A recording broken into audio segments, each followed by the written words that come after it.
Good day everyone, my name is Giselle Ardila Quadra and my topic is all about cognitive development of intermediate schoolers. Intermediate schoolers. Children in this stage are already in their late childhood.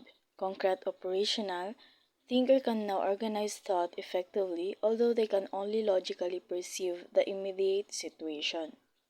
So sa concrete operational stage, ito ang tawag sa kanilang pag-iisip. Ibig sabihin, mas kaya nilang mag-organize ng kanilang mga iniisip, mas naintindihan na nila ang mga bagay-bagay at may mga sense na ang kanilang mga logic at pangangatwiran. Pero may limitasyon pa rin ito. Kaya lang nilang mag-isip ng logical o maayos kung ano lang yung mga bagay na nasa harap nila o yung mga sitwasyon na nangyayari sa kasulukuyan.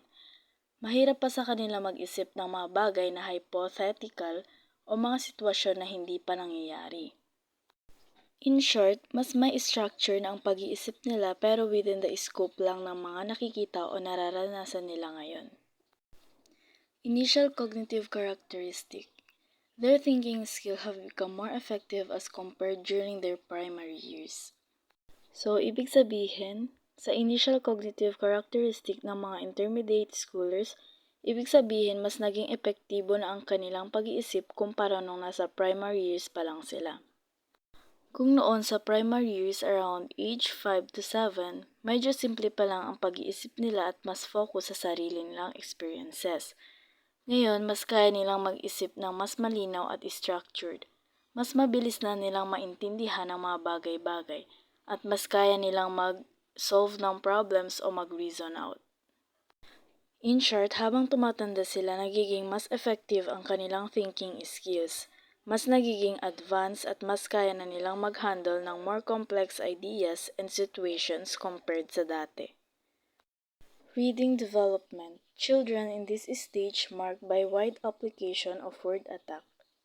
So, ang word attack, ito yung pamamaraan na tumutulong sa mga bata na magbigkas at mas maintindihan ang mga salitang hindi pa sila familiar.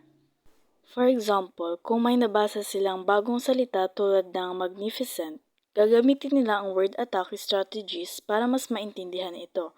Pwede nilang gawin ito sa pamamagitan ng sounding it off. Hinahati nila ang salita sa mga maliliit na bahagi or tinatawag na syllables. Then, looking at context clues. So, tinitignan nila yung mga salitang nakapaligid sa unfamiliar word para makuha ang kahulugan nito. Dahil sa word attack strategies, mas nagiging malalim at malawak ang kanilang vocabulary at mas nagiging confident sila sa pagbabasa kahit pa sa mga challenging na teksto.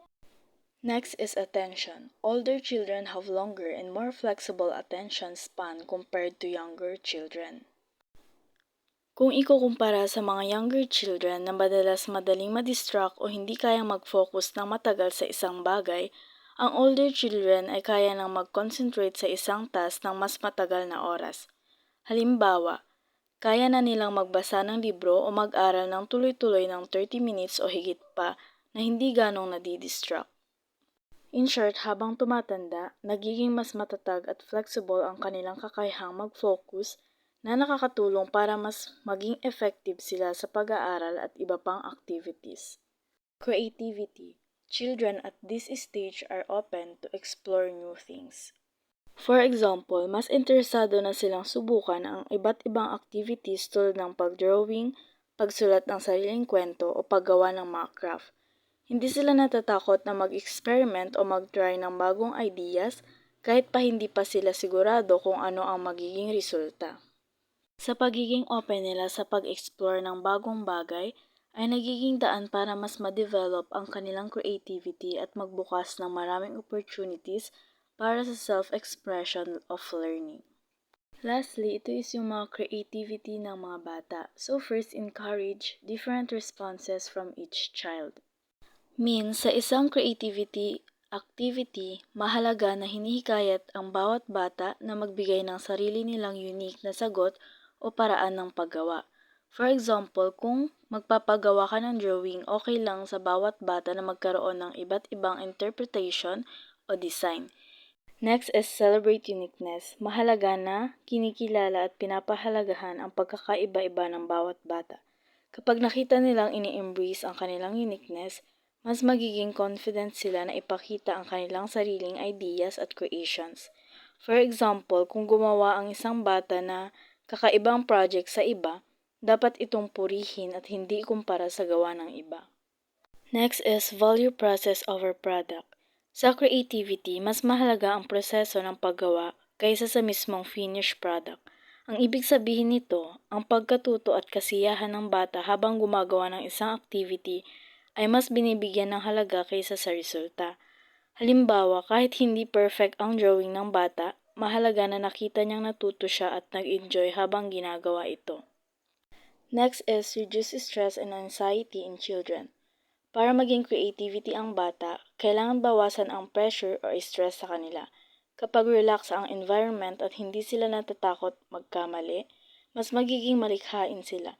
For example, sa halip na mag-focus sa pagkakamali, bigyang pansin ang effort ng bata at i-encourage na subukan ulit kung sakaling magkamali. Next is support to share ideas not only with teachers or parents but also with other children. So mahalaga na hinihikayat ang mga bata na mag-share ng kanilang ideas, hindi lang sa teachers or parents, kundi pati na rin sa ibang bata. Sa ganitong paraan, natututo sila mula sa isa't isa at nakikita nila na iba't iba ang paraan ng pag-iisip at paggawa ng bawat tao. Nagiging open din sila sa feedback at collaboration. So the last one is minimize competition and external rewards. So sa creative activities, mas maganda na iwasan ang labis na competition at pagbibigay ng external rewards tulad ng prize o grades. Para sa kanilang gawa, ito ay dahil minsan nagiging focus ng bata ang panalo o makuha ang reward. Imbis na mag-enjoy at matuto mula sa activity, mas mabuti kung mag-focus sila sa pag-express ng sarili at pag-explore ng kanilang creativity nang walang pressure na kailangan silang matalo o manalo.